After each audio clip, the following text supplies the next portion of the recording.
Go. What up? Is Brad with Home Love Construction, and today we're going to be talking about how we can solve the war in Afghanistan with essential oils. Essential oils. Hey, what up? It's Tampa Brad. We're sitting here in windy downtown Tampa, Florida, and I'm coming at you with law number 13 of the 48 Laws of Power. Law number 13 is when asking for other people's help, appeal to their self-interest, not to their generosity or mercy. Okay, so what does this law mean? What it means in a nutshell is it draws on the fact that humans are selfishly motivated. Humans are not altruistic beings in general. We are selfish creatures. We are trying to conserve time and energy.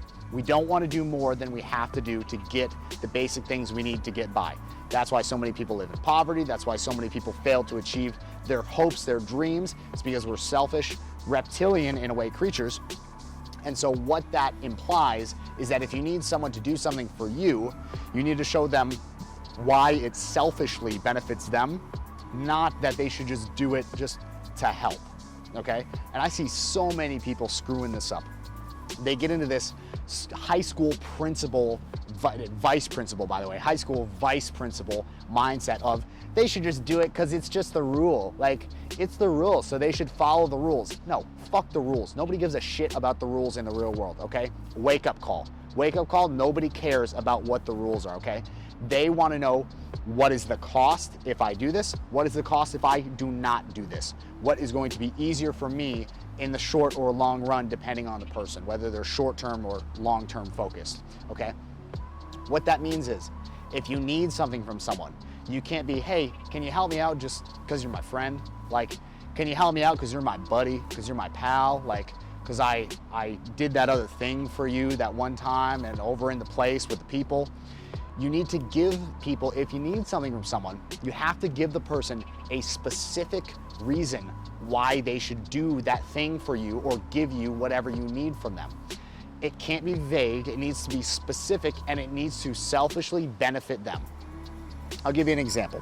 In my life, I'm huge on network marketing. I love networking. I think I'm a great networker.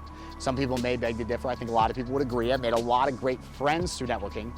And in specific, BNI is a networking organization that I'm a part of, proudly, super. I got the wristband on for BNI Tampa.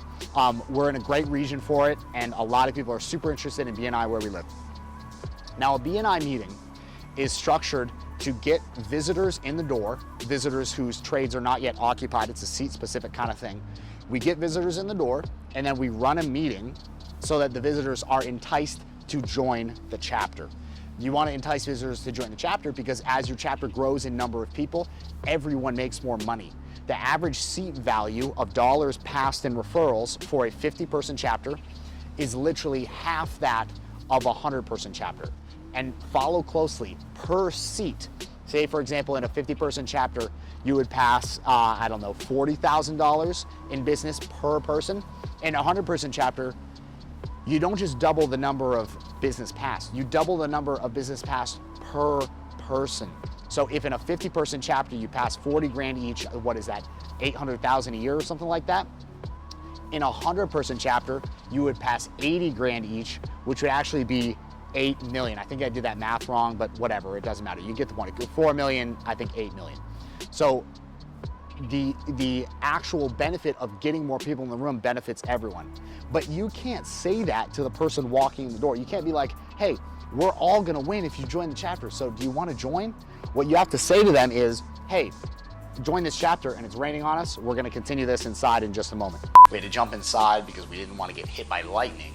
But as I was saying, when we try to get someone to join the BNI chapter, what a lot of people mistakenly do is they try to tell the person that's considering joining how it would benefit the members of the chapter. They don't focus on how it will selfishly benefit the person that's joining. And so what we have to emphasize, if we really want to nail it and convert a lot of our visitors into members, which makes us all more money, remember, is we have to say, hey, if you don't join, we have to appeal to their selfish interests. We have to say, hey, if you don't join, that's fine, it's all good, but we do have to hold your seat open. And if another person who does what you do, let's say they're an auto repair person, we do have to keep the auto repair seat open, and if one of your competitors comes next week and signs up, that seat is then locked. You can't come back to our chapter and be a member of it. You can't receive the businesses being passed between the members here. So that's one that gets a lot of people to sign up very quickly. They see the value in the dollars that are being passed in the room, and they don't want to miss out on it, that fear of missing out. That's a great one to appeal to if you're trying to get someone to do something, is say, hey, if you don't want to do it, it's all good. But I do have to keep the availability open for someone else who is willing to commit, and once we're locked in with that person, I can't do business with you after that. So fear of missing out is a huge one that you can appeal to get people to do things that you want them to do selfishly. Now, we live in a society that is socially conditioned, just in general. We are social creatures. Humans learn by observing how other humans act. And so we're conditioned to think that selfish acts are the way that we get ahead. There are super common sayings like nice guys finish last, or the only the people who take advantage of others get to the top. You get to the top by stepping on the heads of the people below you to get there. And what people don't talk about enough, and this is super unfortunate, and this, you'll see how this ties in a moment, it really ties in perfectly to this, is we don't talk about how good acts or deeds that help other people actually selfishly benefit us. And that's why a lot of people don't do things that help other people. They don't help out. Like in the last law, we talked about how you can use selective honesty and generosity, especially to help people grow your social influence, grow your power. And so the reason that people don't understand that is because they've been conditioned to think that they have to do something that takes from someone else, or they can only do things that benefit themselves to win. And so what we need to talk about more is how good things, like doing good deeds, helping people, volunteering, being generous, being honest, how that selfishly benefits the person doing it. People need to understand that if you go in and, let's say, give to the homeless or feed the homeless or something like that, that selfishly puts you in a better mood, which allows you to then go kill it and get what you want out of life. If you cast things using this law, if you cast things in the light of it benefits you by doing this, people are going to be a lot more likely to do nice things or things that help other people. You just have to show them how it's going to benefit them. And that's really the crux of this law. It's super simple. If you want someone to do something, show them how it's going to benefit them selfishly. Don't judge them for being a selfish person. Like I said, don't be the vice principal. Don't be the just follow the rules, little boy. Follow the rules. No, like I said, fuck the rules, okay? Show them how it's going to selfishly benefit them, and then they will do it. So, if you got value out of this video, I need you to selfishly hit the subscribe button. The way it's going to benefit you is if you hit the bell next to it, you're going to be notified of when I drop new videos. It's going to selfishly benefit you when I drop these new videos because it's more fire content like this that's going to help you to grow your power, to grow your social influence, and to work on the 4 aspects that we want to talk about on this channel, which is health, wealth, relationships, higher purpose. Okay, we're getting into even the spiritual topics. We just shot a video about meditation. We're going to do a lot more about finding your purpose, stuff like that.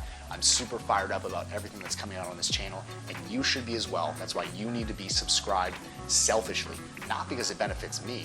I mean, I'm spending money to make this. I don't make money off of these videos. I'm doing this for you. And I understand that by selfishly, it benefits me. If I do good for you, it will come back around to help me. Or I just feel good about it, and then I'm able to go kill my own selfish into my business interests even better.